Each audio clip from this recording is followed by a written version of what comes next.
Dia punya masalah kesusahan dia macam ni, aku nak cerita sikit. Dia bukan kesusahan peribadi, bukan pasal kesusahan keuangan, bukan, tapi kesusahan industri. Antara faktor-faktor yang membuatkan filem-filem Melayu pada waktu itu jatuh adalah kemasukan filem-filem asing yang tidak dikawal. Filem Hindi, filem Hollywood, filem Hong Kong. 3 industri besar Asia ni ataupun Hollywood sekali kan masuk dengan filem warna. Itu satu. Satu lagi, kemunculan televisyen.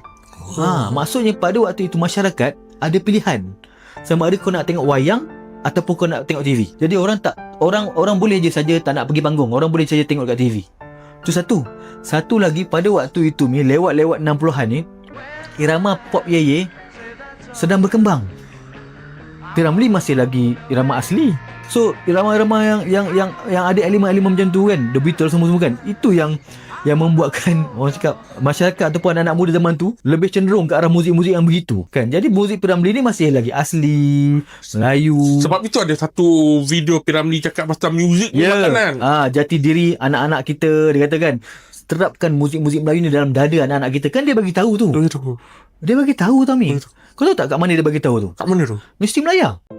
Kalau kita tidak semaikan muzik-muzik tradisional asli ini ke dalam dada anak-anak kita, anak muda kita, niscaya di satu hari muzik lain akan mengambil tempat. Karena di dalam dada mereka itu kokoh.